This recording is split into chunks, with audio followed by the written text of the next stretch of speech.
儿子儿媳特意抽时间陪我外出，美其名曰是带我这个老人家领略一下大千世界。然而我们选择的目的地却是人迹罕至的深山老林，我心知肚明，他们这是想找个机会把我甩掉。大家好，开始今天的分享之前，希望你能给人间烟火点个订阅，我将会分享更多优质的内容。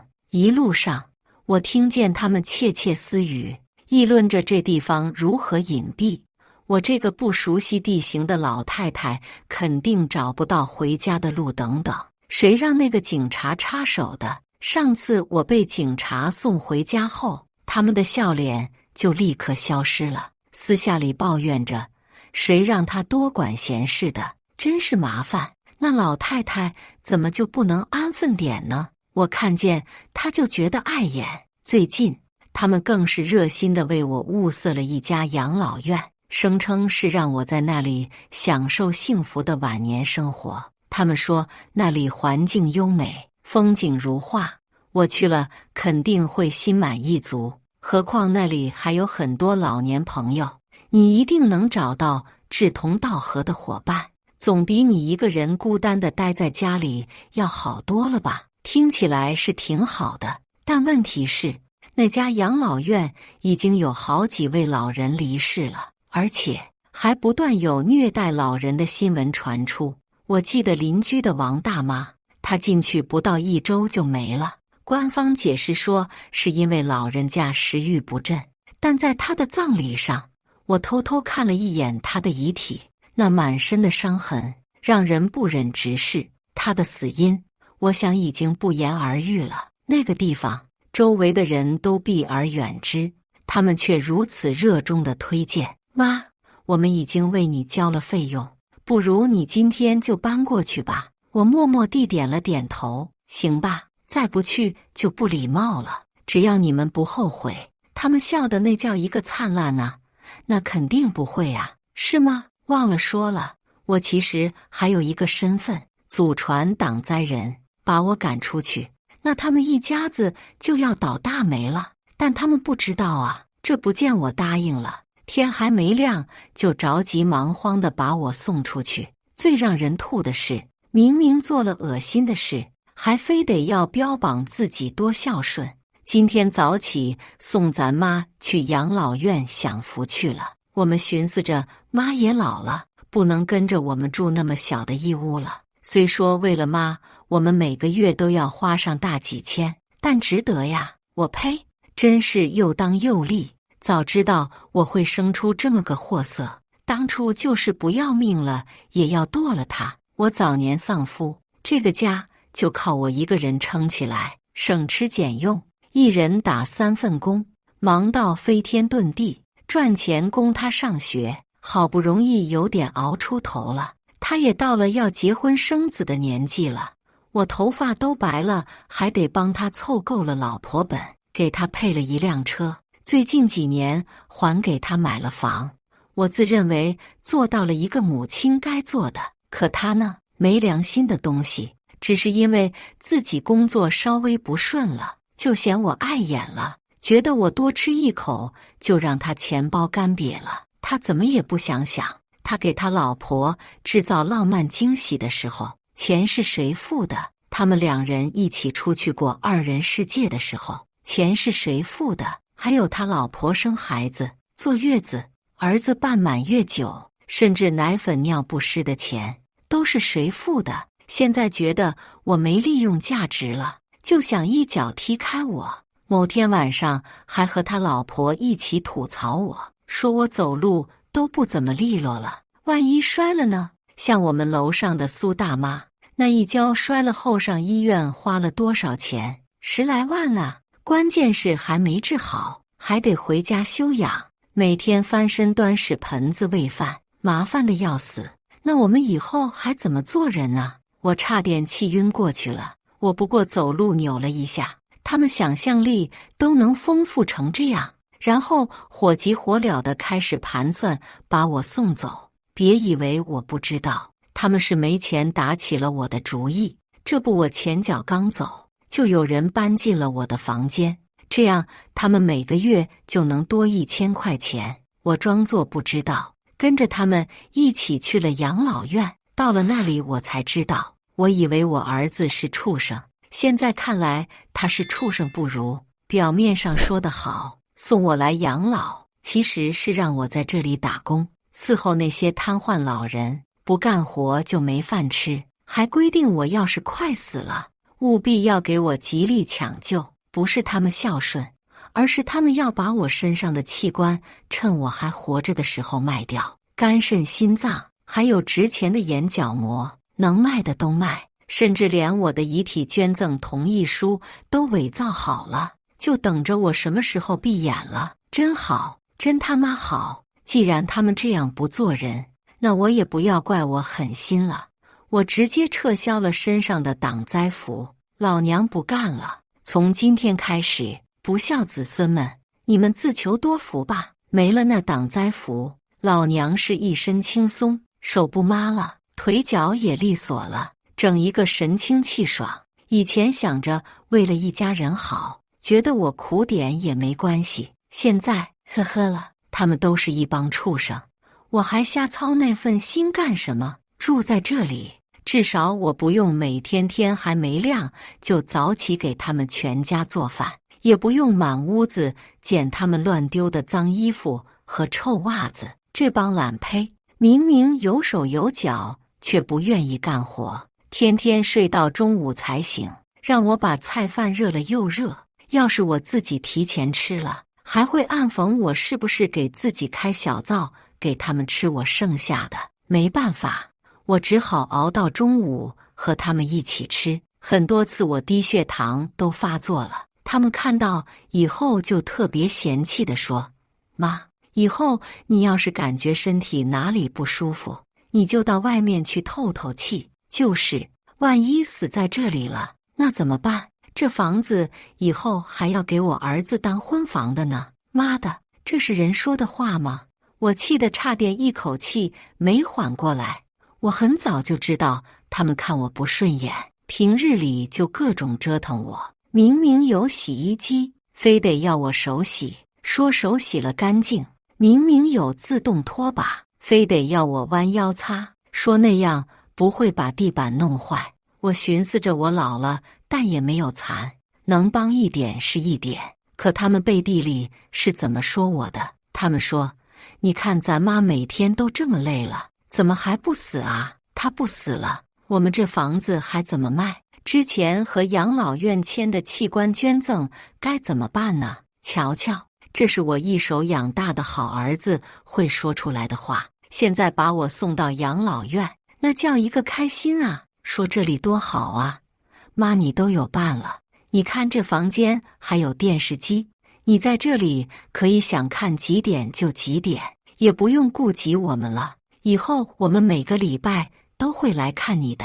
哇哦，真孝顺啊！可惜我的小伙伴是个老年痴呆，一言不合就打人。电脑里放的是传销节目，让我们心甘情愿把钱掏出来。至于每个礼拜来看我，那是确定我死没死。要是死了，他们就可以愉快的一手拿钱一手交货了。只可惜他是天生的晦气鬼，每天我都要花大量的时间来挡灾。我准备再接再厉，让他过了这个坎，这样他以后就能大富大贵了。没想到他自己作死，非得要我赶出去啊！这不他开开心心送我来，转身就哭哭啼啼回家去了。因为车还没有开出养老院就爆胎了，还是超晦气的4个轮子一起爆。打 4S 店，对方说这里偏远人过不来，让他们选择拖车。一问拖车价格，他惊呆了，1500，还不包括后续修车的费用，估计要在3000左右。我儿子听了后脸都绿了，我能理解，毕竟是每个月都需要我这个老太婆拨款的穷逼，这数目对他来说不小了。想我上个礼拜不过就是在晚上多看了一会儿电视，他就骂我浪费钱，转身就把电闸给关了。现在要他掏出这笔钱，这不比杀了他还要难受？可以分期吗？我听到的时候差点笑崩了，拖车司机都惊呆了。先生，你在开玩笑吗？我也就是问问，不行就算了。他故作轻松地说，然后拿出手机，扣款，完了还不停地看着余额，是肉痛了。我想说，我的好儿子，这才开始呢。我回了自己的房间，打开了手机的监控软件，另一端是连着家里的。结果我这边屁股都还没有坐热，就给我带来了一大波惊喜。他走个路，从天而降一个花瓶，咣当一下把他砸晕了。媳妇烧个饭，突然煤气管道炸裂，好吗？人差点烤焦了。孙子好好的在浴室里洗澡，玻璃突然炸裂了，脑门哗哗流血。这一家子半夜3更整整齐齐冲往医院，一进门就开始大喊救命，连医生都惊呆了。我知道这个消息后，差点笑裂了。真是我的好蛋！你是我住在这里无聊，所以给我提供了这么好的笑料吗？我谢谢你了。我在这里住得很好。发完语音后，我直接躺下，我不用担心儿子会悄悄进来找的私房钱，也不用担心他会趁我睡觉摘下我亡夫送给我的金戒指，更不用担心他会按着我的手，让在毫不知情的情况下签了什么狗屁协议。我是一夜好眠，第二天起来是神清气爽。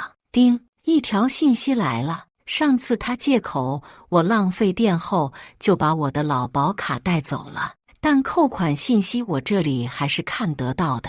就昨天这么一闹，他们一家3口一共花了小1万，余额只剩下2块8毛。我儿子气得不行，监控里看到他各种骂人，这他们的还能过日子吗？媳妇说，我觉得这太不寻常了，该不会是染上什么晦气吧？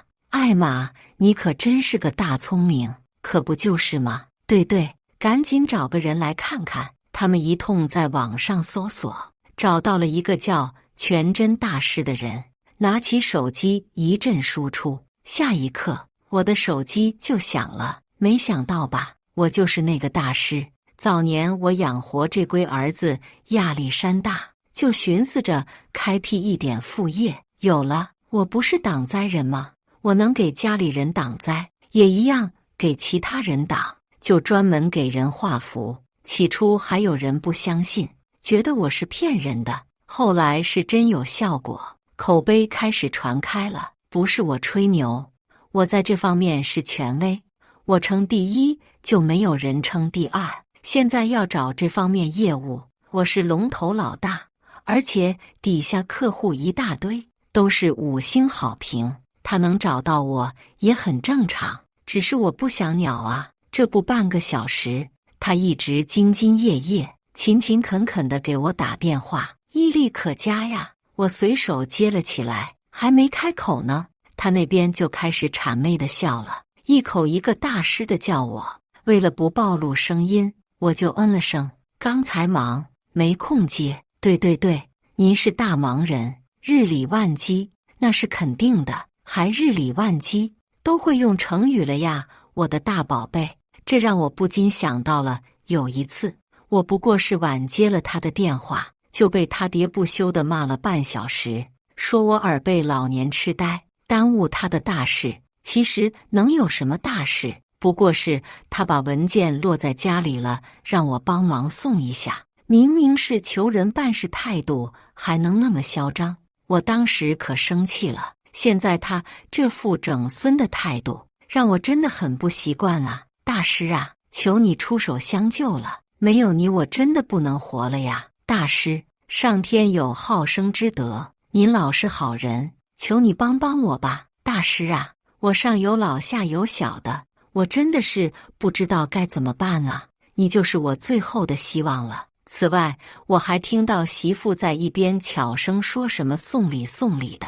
我看了一眼监控，哦，原来是在网上搜到了我的辉煌记录啊！什么看过了都说好，当代活菩萨云的，这让一向抠门的我儿子就激动了，放下话来，大师啊，不如给个地址，让我登门拜访一下。拜访？笑死了！就他那个穷逼，要是过来买东西，还不是花我的钱？我拒绝了。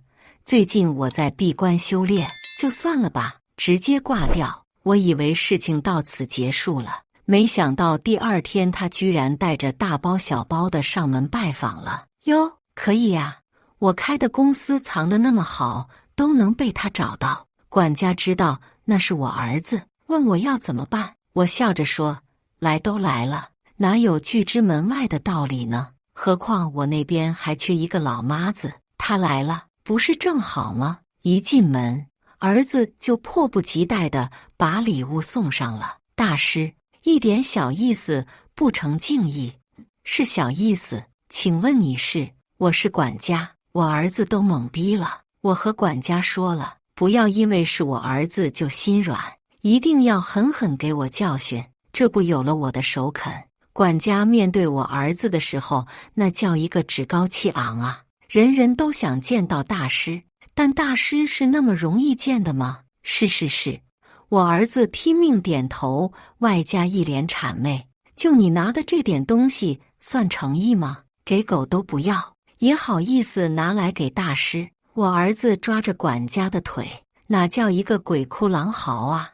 我知道他为什么那么急了。昨天监控中我看到了，他们一家子又出事了。就吃个饭，桌子突然裂开了；睡个觉，床上窜出了一条蟒蛇。虽说是邻居养的宠物蛇跑出来了，无毒的，但也把他们吓得不轻。今天一大早出门的时候，不知道哪来的妖风，把一块广告牌直接吹到他们脸上，正面碰撞，一家三口脑袋全裂开了，在医生缝了10几针才好。这下好了，又是大几千没了。我听说了后，差点笑死过去了。这货是怕我无聊，每天给我生活增加点乐趣啊。我和管家说，我也不是那么嫌贫爱富的人，来了也不是不可以，但金钱和身体总得贡献一个吧。于是乎，管家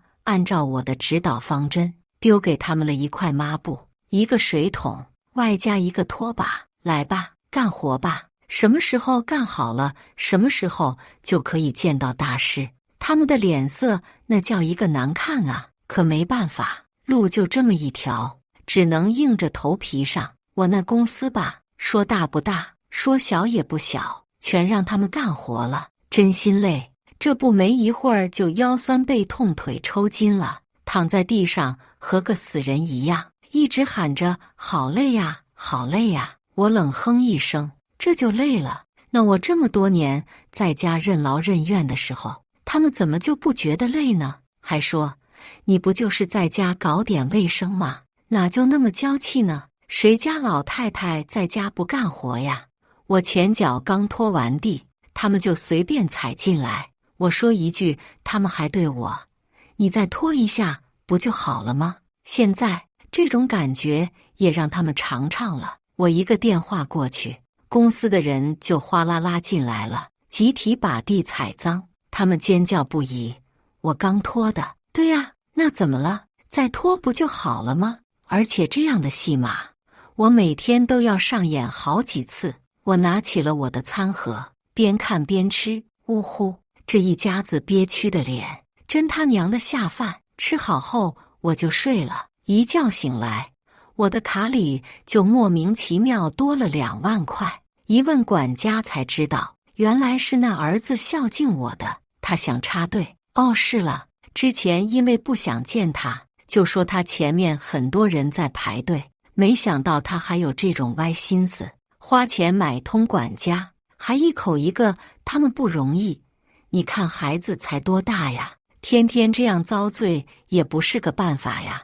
我听闻大师是最心善的，肯定不会见死不救的，麻烦你和大师说一声，说我们一家都是真心实意想要见大师的，只要能给我们见到大师，什么代价我们都能付。我呸，装的人模狗样的，私底下是个什么货色我还不知道吗？年轻的时候没本事赚钱，就一口一个好妈妈的叫，说永远会尊重我、爱护我，我以后要永远和老妈你在一起，哈哈，你赶不走我的。那时候我真的以为他是我的小暖男，我觉得再苦再累我都值得。可在他结婚生子后就变了，用他的话说，那就是我反正该办的事情都办完了，再也不用求你看你脸色了，我终于解放了，看我脸色。所以他这么多年都是装的，不然呢？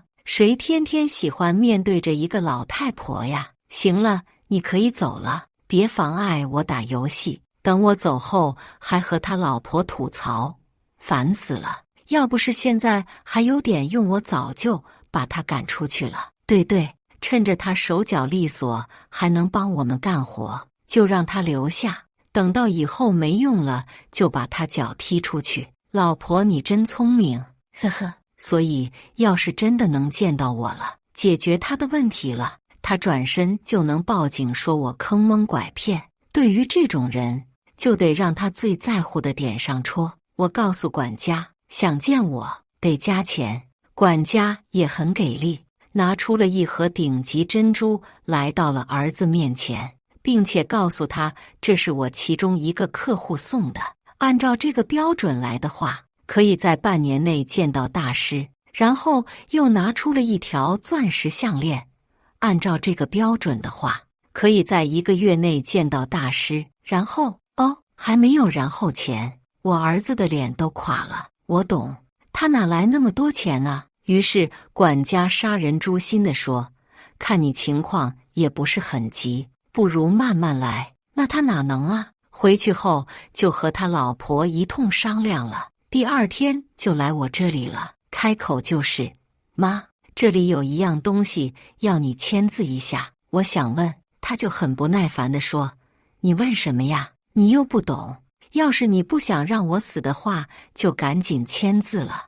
外加一通骂骂咧咧，目无尊长，好像他是我爹，我是他女儿了一样。但我还是好脾气的签字了。做完这些，我打电话通知管家，可以安排见面了。我儿子在走廊上接到了管家的电话，激动得不行。哟，他真开心啊，那我就要让他这辈子都开心不起来。这不，接到管家的电话后，他二话不说就带着全家过来了，穿戴的那叫一个整齐呀，搓着手，激动不已。大概是觉得马上就可以脱离晦气，外加走好运了吧。其实这2天我冷着他的同时，他也没闲着，在网上找了很多大师来家里，结果那些人一看都说干不了，然后转身推荐了我，1个2个都这样，他就对我的本事深信不疑了。刚才又接到了管家的电话，才会那么着急赶来。我起身松松胫骨，那什么，玩了那么久的神秘，今天也是时候现身了。我慢悠悠地从车上下来，老远就看到他们一家3口伸长着脖子在等着了，那叫一个虔诚啊！一见到我，和见到什么脏东西了似的，还跳起来了。妈，你怎么来了？就是不好好在养老院待着，出来干什么呀？媳妇嫌晦气地瞥了我一眼，孙子也没好气地说，奶奶我们在办正事，你就别来捣乱了。然后还让我儿子赶紧把我送回去，免得在这里丢人现眼。我微笑着，一点也不生气，骂呀，接着骂呀，现在有多爽，等下就有多苦痛。我没鸟他们，径直走了进去。妈，你这是干什么？你是不是疯了？我儿子来扒拉我了。而这时管家出来了，我儿子赶紧把我拽走，并一早解释这是不知道哪来的疯婆子，他这是在帮忙赶走，希望大师不要见怪。见怪？管家皮笑肉不笑，这是得问大师。说着，他的眼睛就看向了我。就算我儿子再傻吧，这时也感觉到不对劲了。他慢吞吞地回头，好半天了才挤出一句话：你不是一直想要见大师吗？我拍了拍被他弄皱的衣服，说：“我就是。”他瞪大了眼睛，突然笑了出来。你也对哦，在他印象中，我就是个只会扫地做饭的老太婆，还要仰仗他的鼻息而活。这样的人居然是个牛气冲天的大师。我也不生气，而是给他贴了一张符，然后问：“是不是感觉浑身轻松了？”他没说，但表情骗不了人。那就是巧合吧。肯定是哪里肌肉酸痛了，被你知道了。哎呦，还嘴硬！我说，你悠着点，从你的面相上看，你马上就有灾难降临了。他不信，还气张地说，我就在这里等着，看有没有什么灾难。1分钟过去了，他没事，全家都跟着他起哄了，说我坑人，是骗子，还装什么大师呢？妈，你别在这里胡言乱语了。还是回养老院去吧。就是，奶奶肯定是老年痴呆了。一个个哈哈大笑，然后下一秒他们就笑不出来了，因为从天而降了一只狗，一口咬住了我儿子的脸，啊呜一下，半个鼻子没了。完了，狗主人还趴在窗户上喊：“我家狗发疯了，有没有人看到啊？”我儿子听了，直接气晕过去了。醒来后，这鼻子是没救了，还得在医院躺上半个月。我儿子知道后快气炸了，刚下了病床就怒气冲冲地来质问我：“你既然是大师，那为什么要装呢？你是觉得要我很好玩吗？”我点点头，是挺好玩的。有你这么当妈的吗？看着你亲生儿子这样痛苦，居然还能笑得出来。告诉你，赶紧把我身上的晦气给解了，我还能原谅你，不然我就拍视频曝光你。媳妇赶紧追加，还得把这个公司转让给我们。对，今天就转让，不然我就让所有人都知道你的真面目。孙子开心拍手，太好了，我可以当有钱人了。我儿子也是洋洋得意，以为稳稳拿捏住了我，然后眼神贪婪地看着我的公司，估摸着在盘算我这边都多少钱吧。我呸！我都这把年纪了，还怕他来威胁？难道他以为我这么多年出来混是吃干饭的吗？我一个电话就召来了一帮小弟们。我儿子虽然穷吧，但向往富豪啊，这些人他肯定都认识，这不张口就来。张总、李总、方总，你们怎么？他们鸟也没鸟，转身就对着我嘘寒问暖，亲切地问我今天感觉怎么样，要我多多保重什么的，那样子和小弟见大佬一样，把我儿子都看得一愣一愣的。哎呀，别愣啊！我让他们来又不只是为了炫耀，而是给我儿子好好上一课，让他知道老娘的实力。我这儿子啊，不太听话，所以他要是找工作了，你们记得拒绝一下。我话刚说完，我儿子就炸了。你以为你是谁呀？就凭你一句话？对呀，就我一句话。因为在他们来之前，我就发信息告诉他们了，照做。今天每人送1张化灾符，能管1个月。想他们平日里见我有多难，这次还是我主动邀约，外加赠品，而他们只是发1张通告而已，这交易多划算啊！这不，我这边说完，我儿子的手机就震动了。不看看吗？我这边都看到了，全网发通知了。但凡有个叫王强的人去面试，一律不采用，还额外贴上了他的照片。他脸黑了，可还是不放弃挣扎。你以为你很厉害了？对了，我差点忘了，就他这懒胚，肯定不会找正经工作的。小张啊，你那边是招临时工的吧？我这么一说，小张就秒懂了，立刻搞了一个封杀令。这下好了，他就算想找小时工都不行了。他看到这架势，一下慌了，瞬间也就变了一副嘴脸。别呀，都是母子，何必这样呢？我就是开玩笑的，怎么说我也是你儿子，不看僧面也要看佛面啊！连带着媳妇孙子都过来打圆场，表示刚才那都是闹着玩的，是吗？他该不会以为好话说两句，和我撒个娇，然后我就能原谅了吧？抱歉，人心都是肉长的，我被伤了，也会伤心难过。这一次，我绝不原谅了。这么多年，我一次次的包容，不可以说是纵容了，换来的是什么？是他一次次肆无忌惮的伤害我。现在以为说几句话就能原谅吗？别开玩笑了，别呀！我们到底是母子，血浓于水的，何况我们感情不是一直都很好的吗？那个嘛字还没说完，就被我的小弟们群嘲了。你也好意思说感情好？要是感情好，能把你亲妈赶出去吗？就是，还半夜3更让你年迈的老妈给你拿外卖。我记得那天还下着雪呀。对，关键是那次我拿回去后，他就破口大骂，说我动作慢，让他的奶茶都冷了。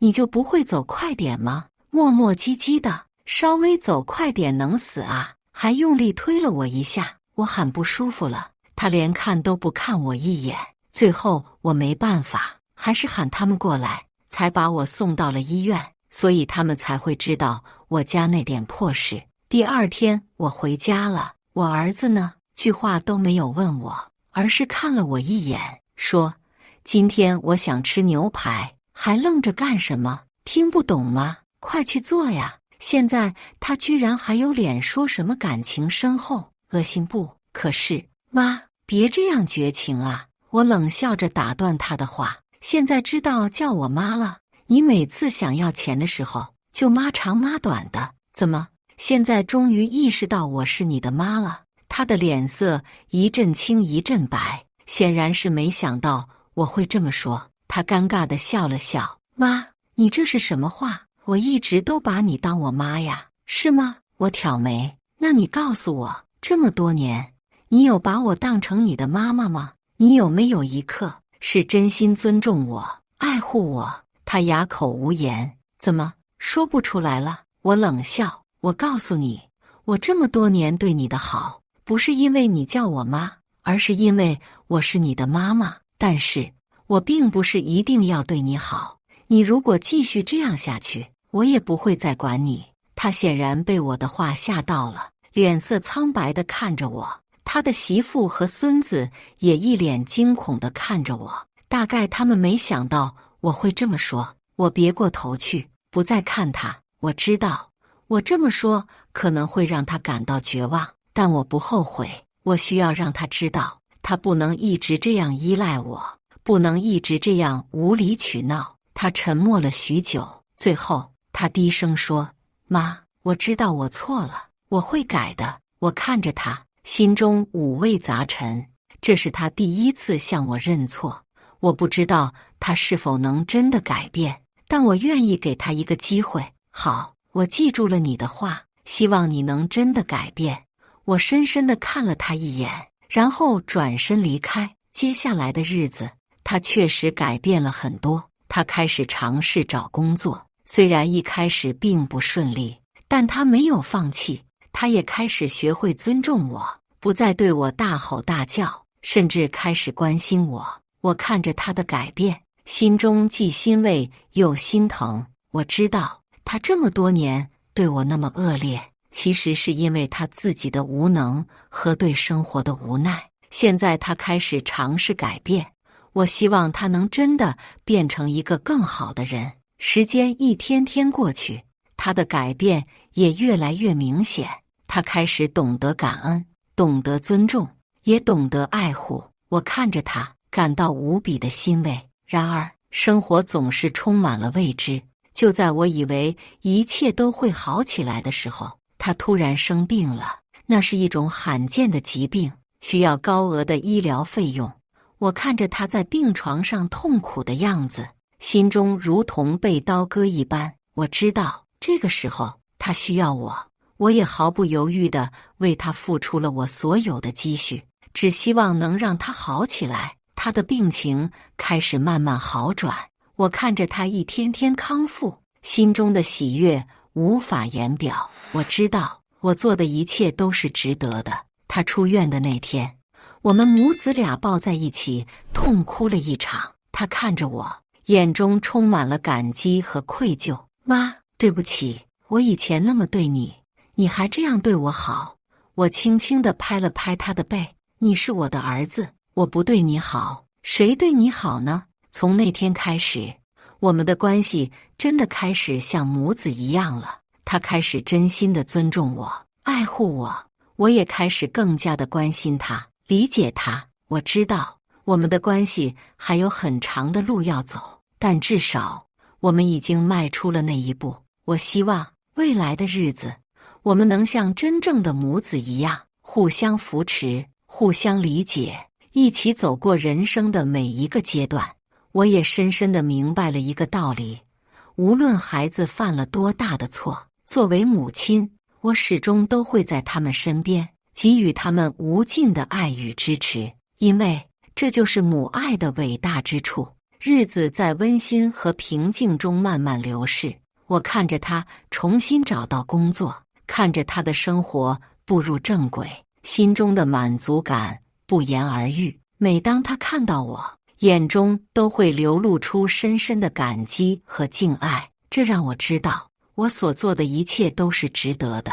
他会把工作的喜悦和困扰与我分享，会询问我的意见，会关心我的身体状况。我们的关系从最初的疏离和冲突，到现在的亲密和和谐。这一路走来，虽然艰难，但结果却让人欣慰。我也开始享受我的晚年生活，每天种种花，养养鱼，偶尔还会和他一起出去走走，享受天伦之乐。这样的生活是我以前从未想过的。然而，生活总是充满了未知。在我享受这份平静和幸福的时候，突如其来的疾病打破了我们的生活。那是一次常规的体检，医生告诉我，我得了癌症，已经是晚期了。我听到这个消息的时候，心中并没有太多的恐惧，只是有些遗憾不能再多陪他一段时间。我告诉他这个消息的时候，他愣住了，然后抱住我，大声地哭了出来。我看着他，心中充满了怜爱。我知道他已经把我当做了他最亲的人，他不能接受我即将离他而去的事实。我轻轻地拍着他的背，安慰他，别哭，人总有这么一天的，你要好好生活，要记得我一直都在你身边。他的哭声渐渐停止，他看着我，眼中充满了坚定。妈，我会记住你的话，我会好好生活，我会让你看到，我已经成为了一个你可以骄傲的儿子。我微笑着看着他，心中充满了满足。我知道我已经没有遗憾了，我有这么一个儿子，他已经从一个无知、自私、只懂索取的人，成长为一个有责任感、懂得感恩、勇于承担的男子汉。这是我最大的骄傲。在我生命的最后时刻，我看着他，心中充满了爱和感激。我感谢他让我成为他的母亲，感谢他给我带来的所有快乐和痛苦，因为这些都塑造了今天的我。我知道我就要离开这个世界了，但我没有任何恐惧，因为我知道无论我身在何处，我的心都会永远和他在一起。我深深地看了他一眼，然后缓缓地闭上了眼睛。在我失去意识的那一刻，我仿佛看到了我们的未来。他站在阳光下，微笑着向我挥手，我也微笑着回应他。那一刻，我知道他已经长大了，他已经可以独自面对这个世界了，而我也会一直在他心中陪伴他，鼓励他，保护他，就像我一直做的那样。无论何时何地，我都会是他最坚强的后盾，最温暖的港湾。以上就是今天分享的故事，大家有什么想说的、想吐槽的，欢迎在下方评论交流，也更希望能给人间烟火点个订阅，我将会分享更多优质的故事内容。